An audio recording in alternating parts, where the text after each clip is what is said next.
isa sa mga pinakaunang tala tungkol sa tikbalang natin, isa sa earliest dictionaries natin, yung Vocabulario de la Lengua Tagala ng 1700s. May entry na po doon na tikbalang. Tikbalang po ang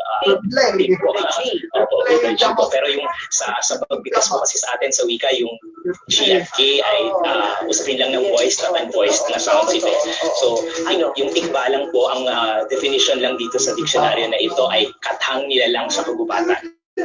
Yun po yung earliest sa kagubatan.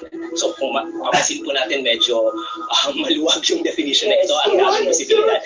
Pero after po nito, ang dami ng mga narratives, mga kwentong bayan na nagtutugma yung mga larawan ng tikbalang na ito. Ang pinakakaraniwan po at siguro pinakapopular din sa atin ngayon ay yung tikbalang na may katawan. Kadalasan ay muscular ito, katawan ng tao at ang mga braso ng tao, pero yung bahaging ipapabinti na mahahaba raw ay para sa kabayo, parang sa kabayo, pati yung ulo ko at malagunga yung buhok. Yung isa sa mga karaniwan pong description sa ito, sa mga ito, kapag kumupo daw po yung tikbalang, mas mataas pa yung tuhod kaysa sa balikat niya. Ito po yung isa sa mga karaniwang physical description. Ano ba mga nakasanayan ng paniniwala tungkol sa tikbalang? Marami po tayong paniniwala. Isa nga po sa mga nakakatakot talaga sa tikbalang, hindi lang yung itsura nito, hindi lang kalahating tao. Para pong bultong, hindi po ba hindi tao, hindi hayop, kaya pala isipan talaga sa mga tao. Pero maliban sa ganitong mga kwento tayo, actually po na yung tikbalang ay may kakayahang maging invisible. Kaya siguro po may mga kwento talaga na may mga tao na nakakakita at hindi nakakakita ng tikbalang. Dahil sa maraming pagkakataon ay choice ng tikbalang. Tikbalang ang pumipili kung sino yung gusto niyang pagpapakita.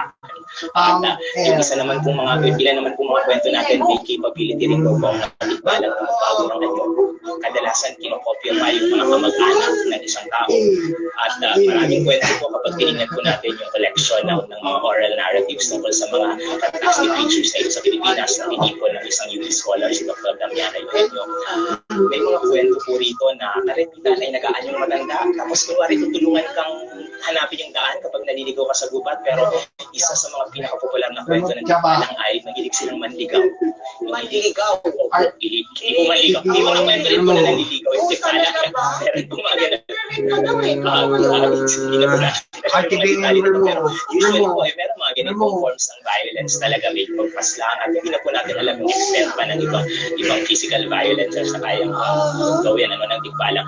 Pero nanliligaw po itong mga ito at kinukulong pa nila kadalasan sa kawayan na yung isang tao. Sa mga kwento ko, madalas may mga kubo para po talaga pinagdadalhan itong mga unsuccessful JavaScript. So, ano sila? They are not gentle creatures. Mag-delivered ang hindi. Kung ang ibig po natin sabihin ng masama ay may layunin, manhin lang. Pwede po natin sabihin masama.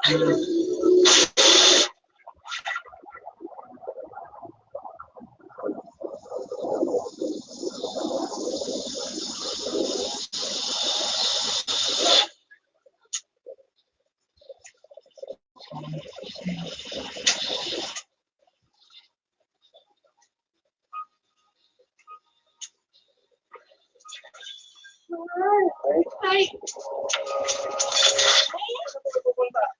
Meng! Ay!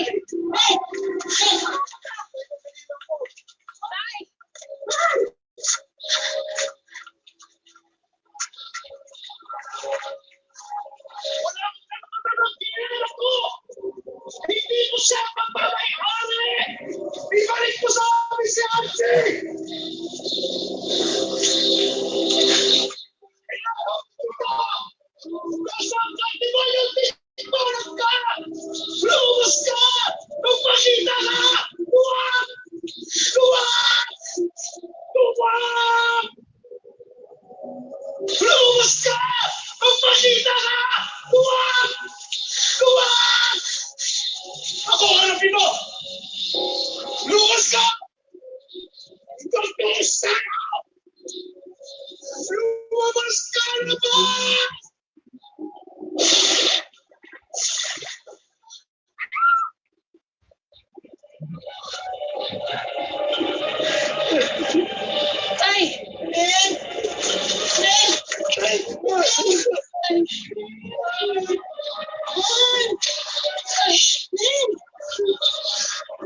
Mga ka-MPK, mag-subscribe sa hashtag MPK Livestream YouTube channel.